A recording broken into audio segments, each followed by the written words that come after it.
Welcome, everybody, to another edition of the Hail to Michigan podcast. I am your host, Ronnie Harder, and today I am joined once again by my two gracious co hosts, Contown and Matt. Contown, how are you, sir? Doing great. Football is about 2.5 days away.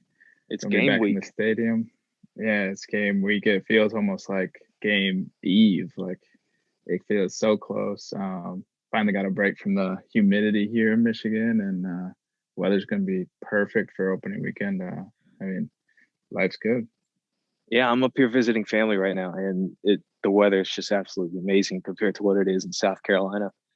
I'm so used to 95 degrees and humidity making it like 100 every single day, and then up here I'm wearing a sweater and it feels absolutely amazing. I love it.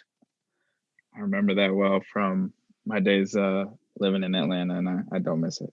So welcome, No, welcome it's back up brutal. north. It's absolutely brutal. Matt, how are you? I'm doing good. Yeah, we had that last week in Ohio. It was I think 4 or 5 days in a row, like over 100 heat index. Jeez. But yeah, the Big Ten kicked off last weekend. Have Ohio State tomorrow, so Saturday at noon we'll be here before you know it. I know. Ann Arbor is going to be popping. It's the first home game where fans are allowed in over 2 years, right? Or close to 2 years. Yeah. Yeah, it's gonna be great. Contown, you live in Ann Arbor. Yeah, I mean, I can't wait. The environment's gonna be great.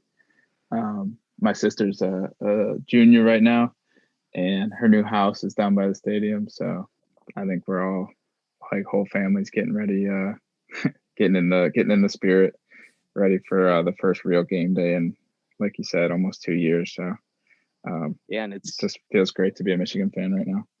it's our first podcast episode where we get to preview a game, and it's against a decent opponent in Western Michigan. It's going to be interesting after the tough season that Michigan had last year to see how they open up against a okay team, really weak defense, pretty good offense. They lost some weapons to the draft last year, but they returned a really good quarterback in Kalen Ellaby, I think that's his name. But anyways, he's 20 touchdowns, 2 interceptions last year, shortened season.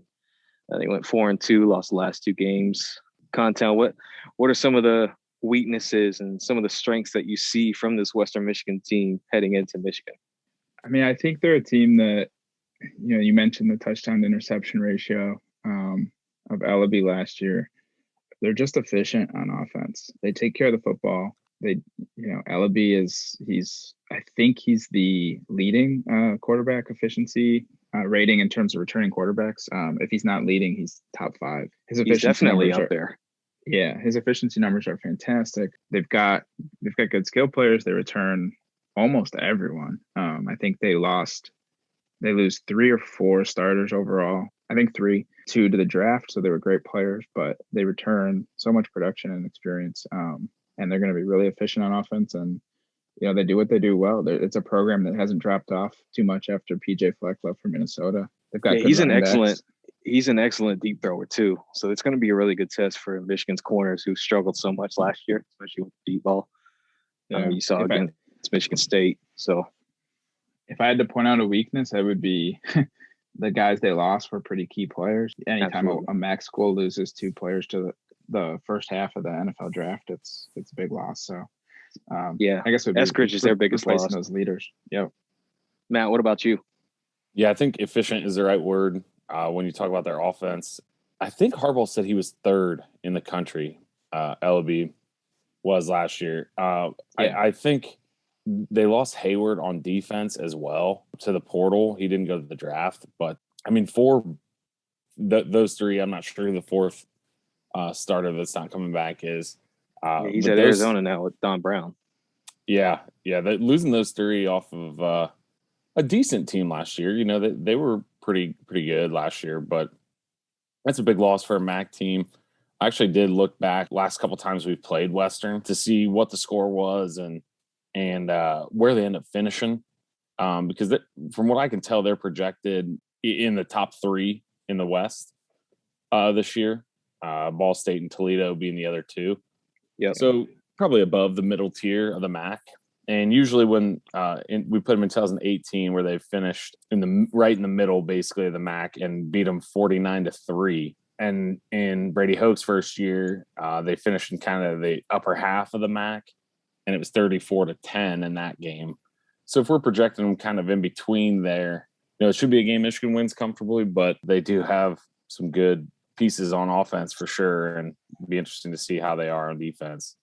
Yeah, I mean, we talk about some of their strengths, but their biggest weakness, I think, is on defense. And they lost their key contributor, their main guy in Hayward, the linebacker from last year. And even though they returned a lot of guys, they still weren't a really good defense last year.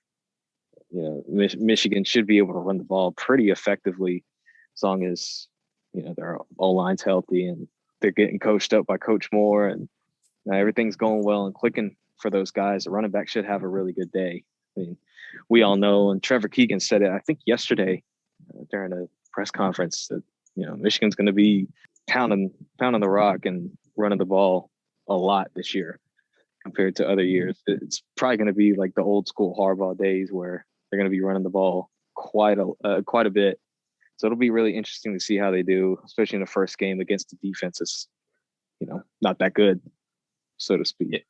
Yeah, I kind of think that is going to be the main takeaway of this game, hopefully, as long as it's successful, and like the main matchup that Michigan is going to go in trying to exploit. The strengths of the defense now that Hayward's gone is going to be the pass rush. You got Ali Fayyad from Dearborn, is a really proficient pass rusher, but he's 6'2", 250. He kind of plays, he'll put his hand in the dirt sometimes, but then he's kind of in the stand-up buck role, kind of like more of the buck that we saw with DJ Durkin here, like Mario Ojemudia. And then their interior guy, their big nose tackle, Ralph Holly, Orchard Lake St. Mary's kid. He's a good interior pass rusher, but he's built a little bit more like a Mo Hurst. He's like 6'1", 285. So, Michigan's going to throw out some big dudes on the offensive line. You mentioned Keegan. Stuber's going to be out there. We'll Filiago will start at right guard.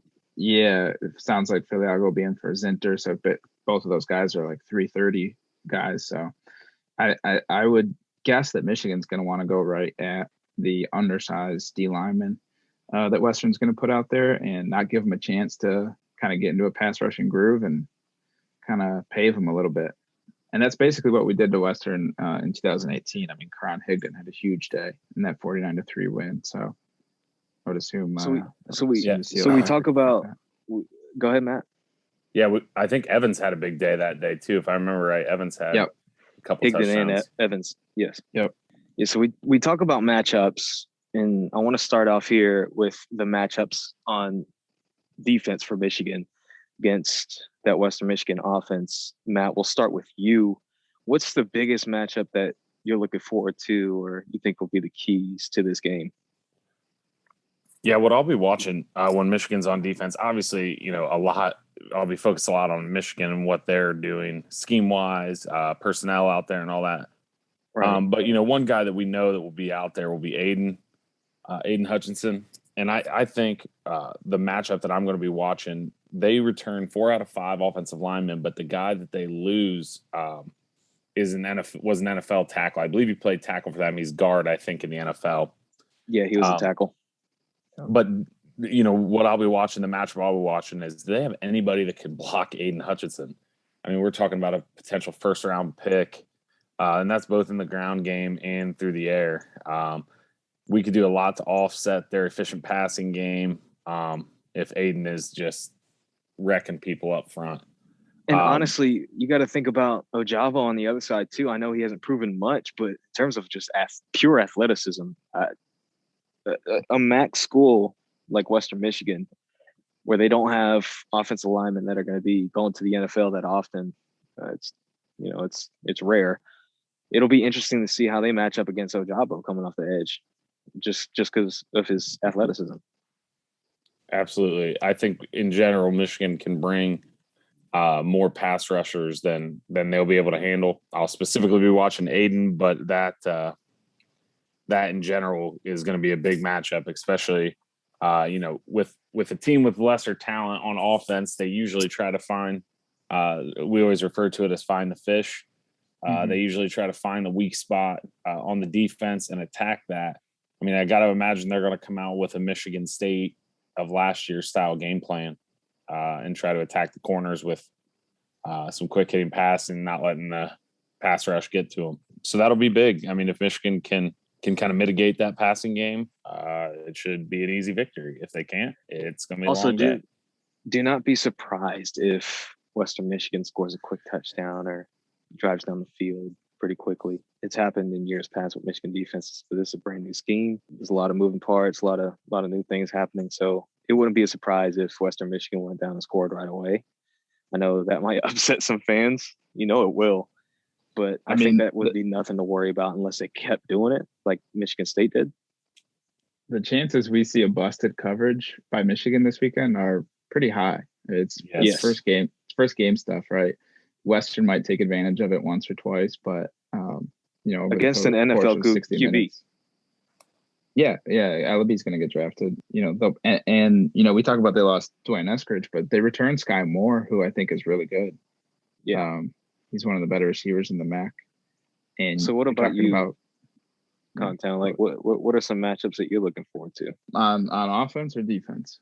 On Michigan's defense against Western Michigan's offense. I would, we talked about, Matt just talked about the pass rush, and I think that's probably the primary one. But yeah, I guess I'll keep talking about, our secondary versus what should be one of the better passing attacks in the MAC. I mean, you talk about passing games in the MAC conference, you're going to talk about Ball State, Toledo, and Western Michigan. And Alabi is probably, if he's not the best quarterback in the MAC, he's second best. I know Ball State, I'm blanking on the name of Ball State's quarterback, is very good. They're going to have opportunities, whether we're in man or whether we're working in, zone.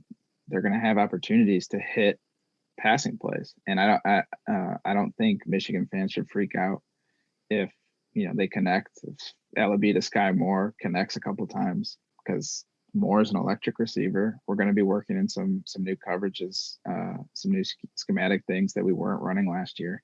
You're probably going to see DJ Turner start. So when we're in, kind of what should be our base defense, you're going to have a new starter at corner. We saw Brad Hawkins and even Dak struggle at times last year. So they're going to be working through some new things this year and trying to get back on track. So you'll see first game things. And it wouldn't surprise me if Alabi has a decent day, but I don't think it'll be, in the end, I don't think it'll be anything to worry about. I think it'll just be a question of, can Michigan limit the mental errors and first game kind of working wrinkles out things? And how many times can Western take advantage of that? Like, do both, coverage busts in this game become touchdowns? Then maybe you have a game that's a little more uncomfortable than it should be. If Western can't take advantage of those, then Michigan should probably just kind of pave them like a MAC team, like we did in 2018. Yeah, I'm just glad they're not opening up against a team like Wisconsin or Washington. They're opening up against Western Michigan. So this feels like such a good first week opponent because it is a good MAC team, and they do have some good pieces. So I think they'll be able to give you just enough stress without making it overall a stressful game. It'll be a comfortable win in the end, and it'll be enough of a test that you get your feet wet before you get the big boys next week. Yeah, that's the same matchup that I highlighted too. It was those DBs against LB. Now they're going to perform. We saw them struggle last year. Even Dax Hill, who's getting lots of high draft buzz right now. We got to see it in the game too. I mean, I don't have any worries about Jamon Green. I really don't have any worries about Dax, but it'll be interesting to see how he performs against a team like this right out the gate in a brand new scheme. Same with DJ Turner. It's his first time starting, right? I think that's his first time starting in place of Gray, who was a starter last year, and just as we all saw, he was struggling mightily. So it'll be good to see. Let's switch over to the offense for Michigan against Western Michigan's defense. Matt, we'll start with you. What's the matchup that you're looking for on Michigan's offense against their defense? Yeah, I've got Connor mentioned it a little bit, but just their defensive line size. I think Michigan's going to try to run the ball and run the ball extensively, as you said, Ronnie. I think Ali Fayed, I think that's how you say his name. He actually did some damage to us as a freshman in 2018 with his pass rush. But I just think getting after those guys, is going to slow down the pass rush. They do have 10 starters back. I'm always, when we go over these matchups and stuff, I'm always going to kind of lean towards the trenches a little bit. But I just think that is going to be a way that Michigan tries to control the game, not only this game, but kind of throughout the season, establish the run, and make it a little bit easier on Cade. So I think it's our Michigan's offensive line versus Western Michigan's defensive line. Content, how about you? I absolutely agree. That's the matchup I highlighted. I actually just pulled it up, the box score from the 2018 game. We ran for 308 yards on 35 carries, so just under 9 yards a carry that day. And I think it's been mentioned on the message boards a little bit, like that 300-yard target for rushing. I think we were a shade over 250 last year against Minnesota, so I do think we're going to try to do most of our damage on the ground and be efficient in the air.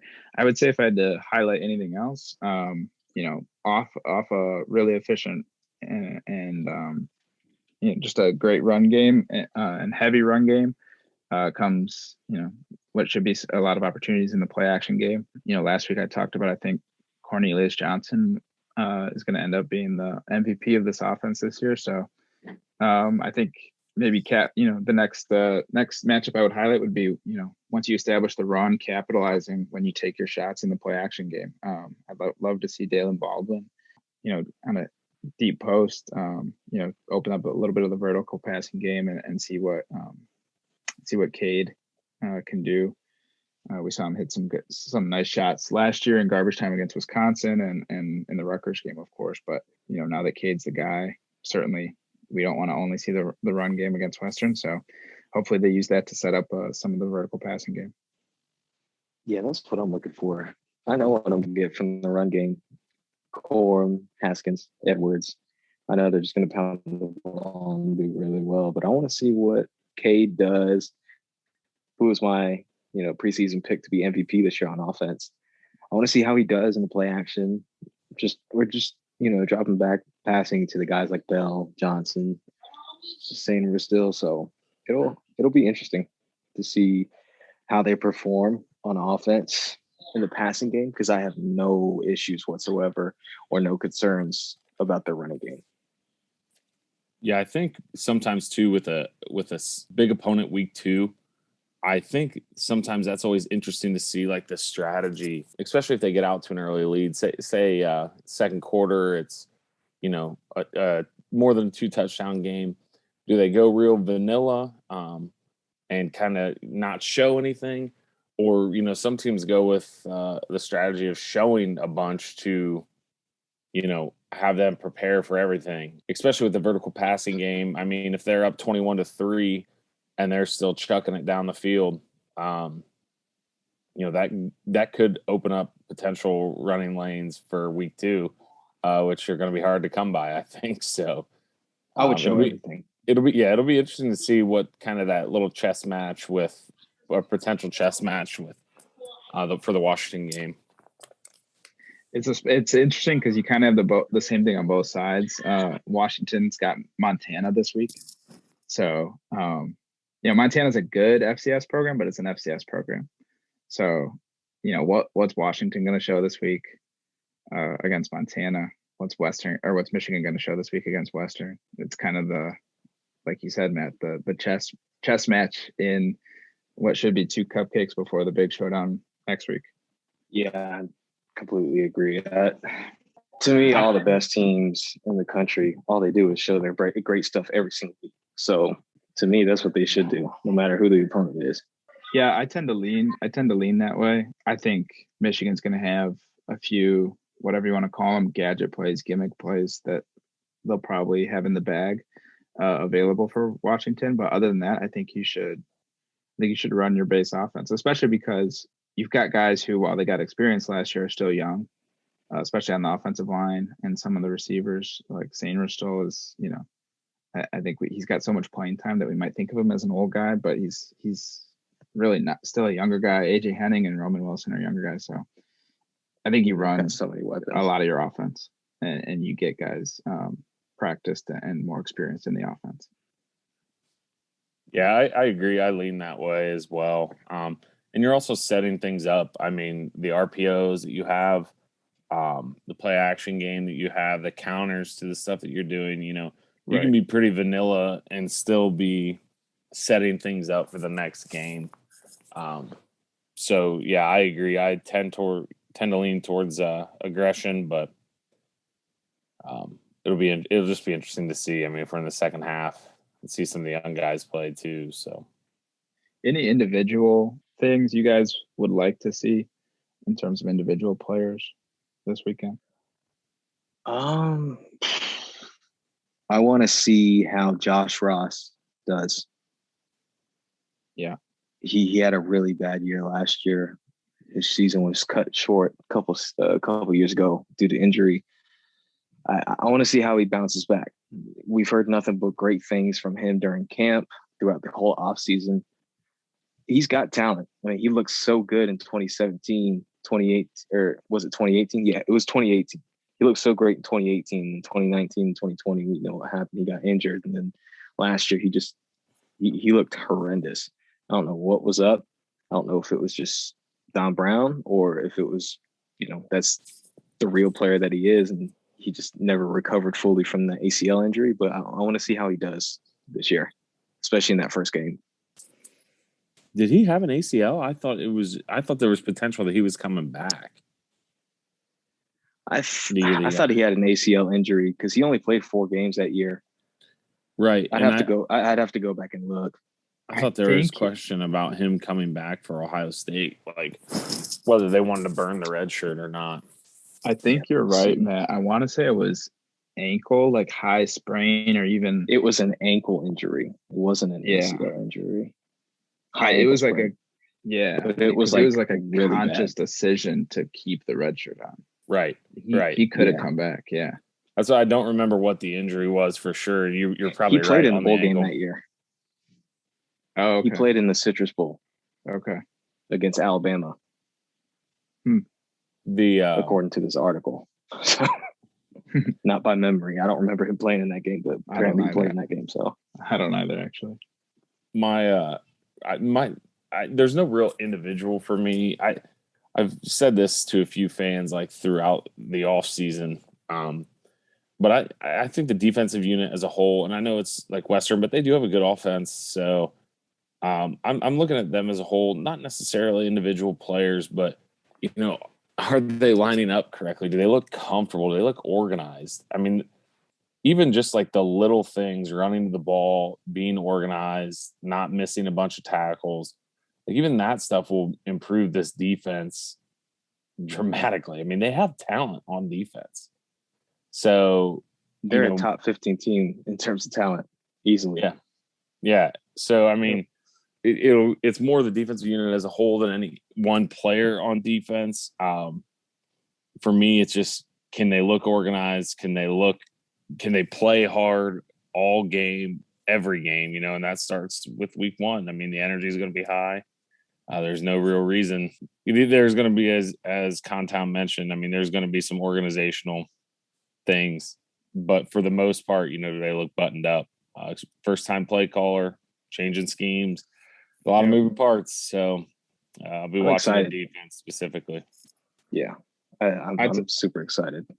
I totally agree. I mean, defense, if you've been around a lot of football, or especially if you've played, like defense, the defense of a team is not 11 individuals. It's kind of like a single living, breathing organism. And you felt last year how just like dispirited that defense was. We've heard comments about like disconnected, like we've heard comments about players rolling their eyes at coaches. So, and that, all the great vibes that there are this year. So, yeah, totally agree. I want to see a defense that plays as a single unit. And if you look back at a lot of the coaches that they had over the past couple of years on the staff, there were a lot of coaches that weren't necessarily deemed as players coaches, if that makes sense. you heard rumors about Ed Warner and how he was with his players. Don Brown, we know how he is. Zordich, great coach, great developer, but he just doesn't seem like the kind of guy that connects with you on a level that Clinkscale does or Bellamy does. Same with Sharon Moore on the offensive line. I think that was a great move on Harbaugh's part to move him to the offensive line, moving Jay Harbaugh back, bringing in Mike Hart. I think it's done wonders so far, just from everything that we've heard. They kind of cleaned house of all the old school gruff personality types. Yep, because this is a really young staff. I mean, Hilo, McDonald, Bellamy, Hart's young. He's like, in terms of coaching, like he's still very young. I think he's still under 40. Harbaugh, obviously, Jay Harbaugh, not Jim. Jay's under 40, I think. Sharon Moore's like maybe 40. I don't even know how old he is, but he's young too. So I think overall, by average, they're under 40 years old. I think Clink is the oldest guy on the staff. Oldest one, yeah. He's like 46 or 47. Yeah, exactly. So, I mean, I still consider him on the younger side of the coaching ranks. You know, you got guys like in terms of coaching, Northwestern just retired at 72 or whatever. So. Yeah, Bellamy said in the offseason that they called him the old man, and he just got to college. Like, that was before Clink showed up, but I think if you look back at some of the defenses like that have struggled, that have buttoned it up, whether it takes 1 year or 2 years, look back to Ohio State, the year that they had Halfley. They went pretty vanilla. We got good players. Let's line up. Pretty basic one high stuff that they did.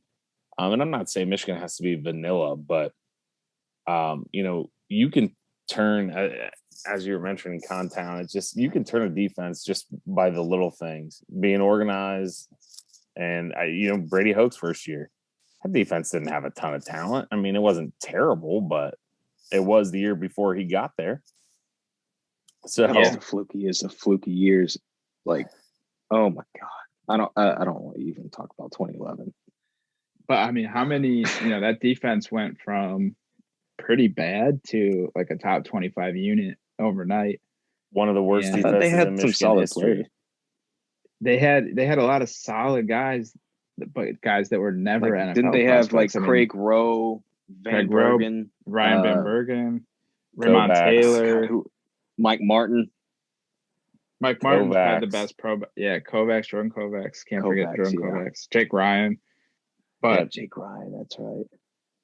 I mean, you had guys out there that were not going to get a sniff at the NFL. Like, I don't think Ryan Van Bergen got a cup of coffee in the NFL. He was a great player that year. Yeah.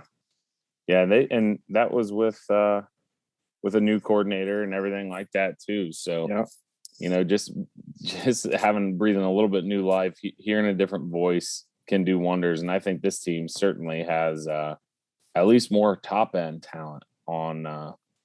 I will say that the one potential difference I see is that defensive line. While they were not many NFL players, I mean, that defensive line was still pretty filthy. Yeah, they were solid all around. Little trivia: do you know where, before Greg Madison became Michigan's defensive coordinator in 2011, Baltimore. Do you know where he was? Yeah, I already knew where I was going. He didn't even have to finish it. Yeah, he was coaching. It was Baltimore, wasn't he? At Florida before. Yep. He's been around. He was like Notre Dame. Wasn't he with Michigan even before Notre Dame? Like, when he first started. Yeah, he was Carr's first DC at Michigan, and then left for Notre Dame. Surprise, surprise. All these years later, left for Ohio State after second go around. But there were stories of him and Brady Hoke like wrestling at, I believe it was Western Michigan. That might have even been Jack Harbaugh's staff. I'd have to dig back a little bit, but I think it was. They were young defensive coaches like wrestling at Western. Could you guys hear background noise, like people talking to me? Just a couple seconds. A little bit. It's because Cabrera just hit a home run, so they're going crazy. Did he? Yeah. So if anybody hears that background noise, it's because we're celebrating Miggy hitting 502 now. But Yeah, we've reached the end of the episode, but before we go, real quick, we need to get score predictions from everybody. So, Content, we'll start with you. Need your score prediction. So I'm obviously going to pick Michigan to win. I think we're going to get close probably to that 300-yard rushing mark. It's going to be a game where they really just try to set up kind of the identity, in my opinion, of what they want to be this year. It's going to be a heavy running game. You're going to lean behind the big beefy boys you got up front this year, and get Haskins, Corum, and Edwards as many chunk plays as possible. So I think it's going to be a pretty good day. I think it'll be a couple breaks that Western capitalizes on, but I'm going to go Michigan 42, Western 17.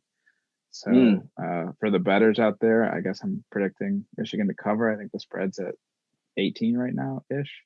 So I'll go Michigan by a little over 3 scores, 42-17. You said the spread's at 18? It's right around there. It might have moved a little bit, but last I looked, it was 18.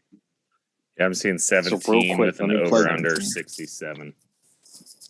Let me plug this in. For anybody that's interested in taking advantage of that line, we now have a new sponsor, PrizePicks. We can go online, go to prizepicks.com, use promo code HAILTOUM, HAILTOUM, and you can get up to $100 deposit matched on any deposit that you make. I think that's a pretty good deal. So if you want to take advantage of that line, make sure to go on prizepicks.com and get that in there. And that's Ronnie Harder. Matt, go ahead with your score prediction. Putting on a clinic in the segue. What's that? I said that's a clinic in the business for how to segue. assisted by Contown with a little Magic Johnson assist, and I just had the little sky hook for everybody to take advantage of that. All right, Matt, what's your score prediction? Yep, I've got about the same. Like I said kind of earlier in the episode, when they were in the upper half, they held Michigan down a little bit points wise, and scored when they were in the middle of the MAC. They only scored 3 and gave up almost 50. I'm going to go kind of in between 34. Let's go 38-17. If I had to bet on the game, I would bet the under. So 17-17 for Western Michigan from both of you. Let me go. First of all, let me just say that I think they will break the 300-yard mark. I think Haskins has himself 100-plus yards. I think Corum has close to it. Edwards has close to it. I think we might see some Cade action, too, in the running game. You never know. We'll see. We know how that running game does in a Ravens scheme that Matt Weiss is going to bring over to Michigan this year. But let me go with 42-20. I'll give Western Michigan some points there. Actually, you know what? 42-21. No field goals. 3 touchdowns for them. They'll get like one garbage time touchdown against like our second or third string. But other than that, I think it'll be a pretty easy game for Michigan, so to speak. Easy, against one of the better MAC teams that there are. But I can't see a situation. I can't see an App State situation. Not to bring up any bad memories. I know somebody did that on the message board today, but not to bring up any bad memories for anybody. Bring that up. Yeah, today's the anniversary, so thanks. Yeah, Ronnie. A little trigger warning there, like you said, Matt. All complaints after we lose to Western this weekend can be directed at Ronnie. Yeah, right. Yeah, if we lose to Western, I'm shutting down everything. So, but that'll do it for this episode of the Hail to Michigan podcast. I'm your host, Ronnie Harder, joined by Contown and Matt. Go Blue. We expect to win this weekend, heading into the big game with Washington. And we'll do our little game review against Western Michigan, also a game preview against Washington next week with a very special guest. So stay tuned for that. But in the meantime, stay safe, everybody. Have a great weekend.